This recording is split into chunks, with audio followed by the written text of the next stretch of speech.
Norma kehidupan dalam Pancasila. Norma berasal dari bahasa Belanda, yaitu norm, yang artinya patokan, pedoman, atau pokok kaidah. Ada juga yang memiliki pendapat lain tentang pengertian norma, yaitu norma berasal dari bahasa Latin, yaitu kata mos, yang merupakan bentuk jamak dari kata mores, yang berarti tata kelakuan, adat istiadat, atau kebiasaan. Pengertian norma adalah kaidah yang menjadi sebuah petunjuk, pedoman untuk seseorang dalam bertindak atau tidak, serta bertingkah laku dalam kehidupan di lingkungan masyarakat. Dalam kehidupan umat manusia terdapat bermacam-macam norma, yaitu norma agama, norma kesusilaan, norma kesopanan, norma hukum, dan lain-lainnya. Norma agama, norma kesusilaan, norma kesopanan, dan norma hukum digolongkan sebagai norma umum. Selain itu, dikenal juga adanya norma khusus seperti aturan permainan, tata tertib sekolah, tata tertib pengunjung, tempat bersejarah, dan lain-lainnya. Berikut macam-macam norma dalam kehidupan manusia. Yang pertama ada norma agama. Norma agama adalah aturan-aturan hidup yang berupa perintah-perintah dan larangan-larangan yang oleh pemeluknya diyakini bersumber dari Tuhan Yang Maha Esa. Aturan-aturan itu tidak saja mengatur hubungan vertikal antara manusia dengan Tuhannya, tapi juga hubungan horizontal antara manusia dengan sesama manusia. Pada umumnya, setiap pemeluk agama meyakini bahwa barang siapa yang mematuhi perintahnya dan menjauhi larangannya akan mendapatkan pahala. Sebaliknya, barang siapa yang melanggarnya akan mendosa dan sebagai sanksinya ia akan memperoleh siksa. Sikap dan perbuatannya menunjukkan kepatuhan untuk menjalankan perintahnya dan menjauhi larangannya disebut dengan takwa. Selanjutnya, norma kesusilaan.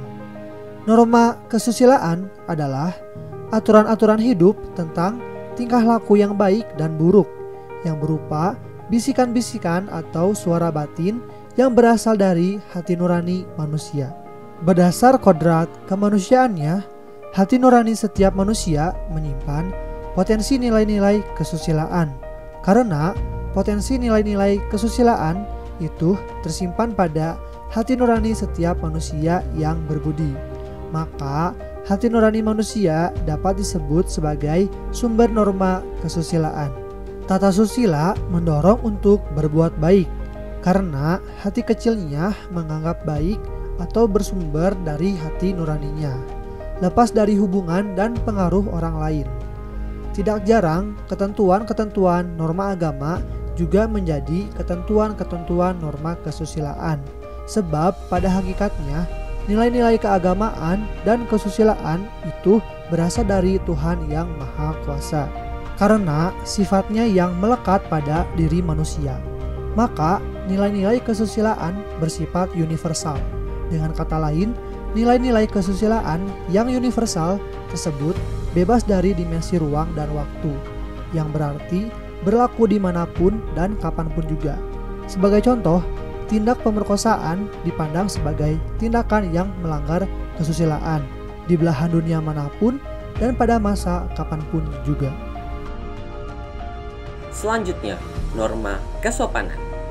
Norma kesopanan adalah aturan hidup bermasyarakat tentang tingkah laku yang baik dan tidak baik, patut dan tidak patut dilakukan yang berlaku dalam suatu lingkungan masyarakat atau komunitas tertentu.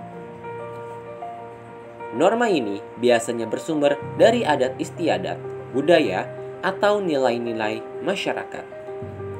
Tata sopan santun mendorong untuk berbuat baik namun tidak bersumber dari hati nurani, tetapi hanya untuk sekedar menghargai orang lain dalam pergaulan sosial. Maka, norma kesopanan bersifat kultural, kontekstual, nasional, atau bahkan lokal. Berbeda dengan norma kesusilaan, norma kesopanan tidak bersifat universal. Suatu perbuatan yang dianggap sopan oleh sekelompok masyarakat mungkin saja dianggap tidak sopan bagi sekelompok masyarakat yang lainnya. Sejalan dengan sifat masyarakat yang dinamis dan berubah, maka norma kesopanan dalam suatu komunitas tertentu juga dapat berubah dari masa ke masa. Yang keempat ada norma hukum.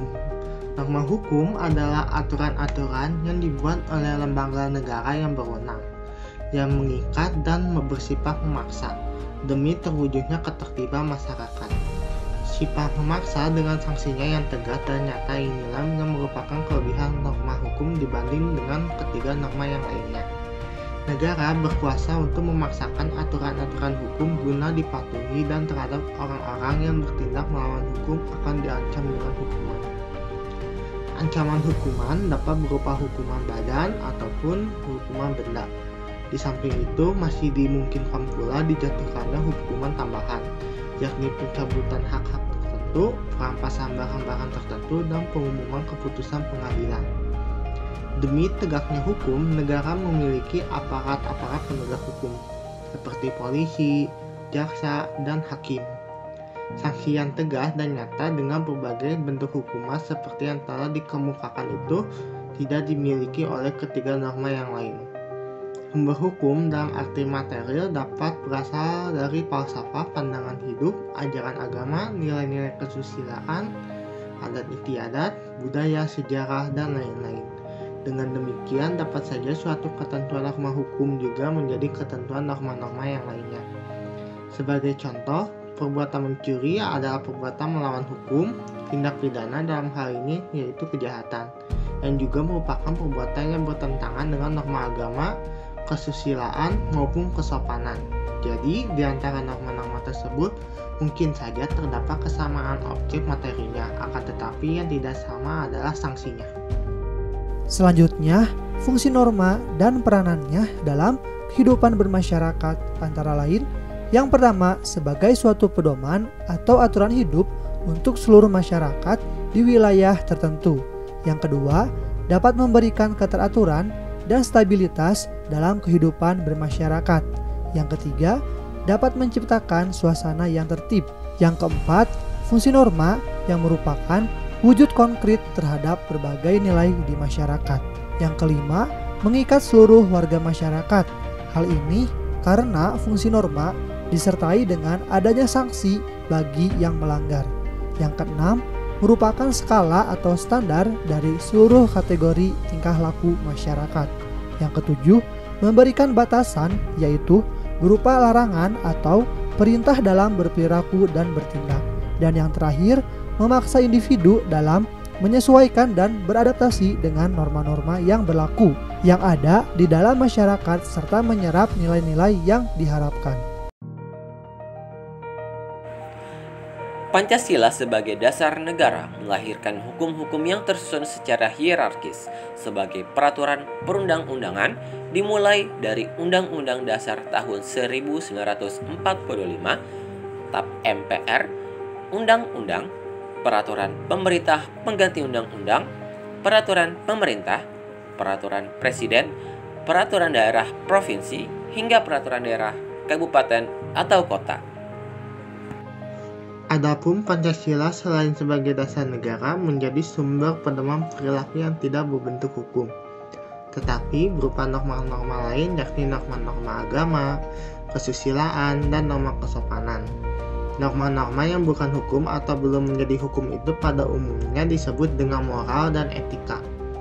Dalam realitas kehidupan kita, banyak orang melanggar moral dan etika, tetapi tidak merasa atau tidak mengakui kesalahannya hanya karena norma yang dilanggarnya belum menjadi hukum.